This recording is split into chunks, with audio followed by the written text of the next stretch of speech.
हमारे देश में शिक्षित बेरोजगारों की एक बड़ी फौज खड़ी है जो रोजगार के लिए दिन रात एड़ी चूटी का जोर लगाती है और नौकरी की तलाश में हर मुमकिन कोशिश भी करती है।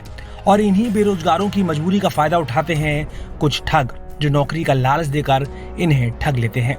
फर्रुखाबाद में बेरोजगार युवा साजिशों के साए से न केवल घिरे हुए हैं बल्कि ठग इनकी बेरोजगारी का फायदा उठाकर इन्हें ठग भी रहे हैं। ठग नौकरी लगवाने के नाम पर इनसे मोटा पैसा हड़प रहे हैं। ऐसा ही एक मामला फर्रुखाबाद में सामने आया है जहां नौकरी लगवाने के नाम पर दो भाइयों से 14 लाख रुपए ठग लिए गए और ठगों ने बाकायदा इन्हें फर्जी ज्वाइनिंग लेटर तक थमा दिए। और ठग भी कोई और नहीं, पीड़ित के ममेरे भाई थे। दरअसल मोहम्मदाबाद के रहने वाले शिवम परिहार पुत्र प्रबल प्रताप सिंह ने इस पूरे मामले की शिकायत डीएम से की है। उनके मुताबिक उनके मामा के लड़के कृष्ण प्रताप उर्फ कठिन, रवि प्रताप उर्फ करू, अमरेंद्र प्रताप उर्फ नितिन, पुत्रगण कौशल कुमार निवासी एटा ने नौकरी लगवाने के नाम पर उनसे ठगी की है। ये लोग ठगी करने वाले गिरोह से संबंध रखते हैं। शिवम के मुताबिक इन लोगों ने उसे और उसके भाई को नौकरी लगवाने का झांसा देकर 14 लाख रुपए ठग लिए। शिवम के मुताबिक उससे भारतीय स्टेट बैंक में ग्रुप डी में नौकरी के लिए 5,50,000 रुपए और उसके भाई सत्यम की नौकरी भारतीय रेलवे में क्लर्क पद पर लगवाने के लिए 8,50,000 रुपए ठगे गए हैं। ठगों ने बाकायदा उन्हें ज्वाइनिंग लेटर भी दिया है। पीड़ित शिवम के मुताबिक उसकी बहन की शादी होने वाली थी। उसके लिए परिवार ने जोड़ तोड़ करके पैसा इकट्ठा किया था और उनके मामा के बेटों को पता चला तो वो उनके घर में आ गए। इसके बाद उन लोगों ने कहा कि वो उनकी नौकरी लगवा देंगे और नौकरी का लालच दिया। लालच में फंसाकर उनसे 14 लाख रुपए ठग लिए। पैसे लेने के बाद करीब 2-3 महीने तक आरोपी मामले को टरकाते रहे।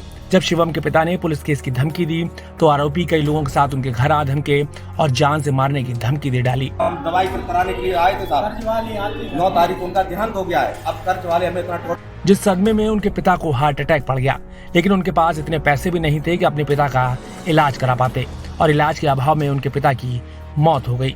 अब पीड़ित भाइयों ने इस पूरे मामले में डीएम से गुहार लगाकर आरोपियों के खिलाफ कार्रवाई करने की मांग की है। क्या मामला है, किस मामले के लिए कराए हो? सरकारी नौकरी दिलाने के झांसे में ठगी मेरे सगे मामा के लड़कों ने 14 लाख। सरकारी नौकरी दिलाने के झांसा देकर मेरे सगे मामा के लड़कों ने मुझसे मेरे पिताजी से 14.5 लाख रुपये ठगे। किस माध्यम कैसे लिए पैसे आपसे? कुछ नकद लिए, कुछ बैंक। कहाँ नौकरी लगवा रहे थे? SBI में ग्रुप डी की। कितने रुपए में बात हुई थी आपकी? 5.5 लाख। आप ही हैं और लोग भी हैं? और हैं 2-4 लोग मेरी टच में। 5.5 लाख रुपये ठगे गए मुझसे। और मेरा भाई है दूसरा बड़ा सत्यम परिहार, उसकी रेलवे ग्रुप सी में लगवाने के लिए 8.5 लाख रुपये। कौन लोग हैं, क्या नाम है उनका? और 2 लोग लड़के हैं, उन्हीं के गांव के हैं। एक उनके गांव के पास का है, एक उन्हीं के गांव का है। मामा के लड़के हैं, उनका नाम क्या है उनका?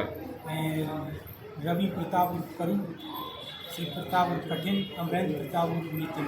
वो लोग क्या करते हैं? कुछ नहीं, गाँव में खेती बाड़ी करते हैं। तो उन्होंने एक दिन मतलब उधर से लूट करना, शाम को शराब पीना और दूसरों को घर बर्बाद करना, उनका बस यही मतलब जो है चरित्र है।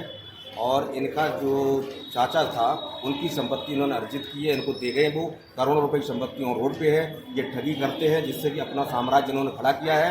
और ये कहते हैं माननीय योगी आदित्यनाथ सरकार में कि शासन और प्रशासन मेरी जेब में है, अगर तुमने पैसा अगर मांगा तो तुमको जान से मार देंगे।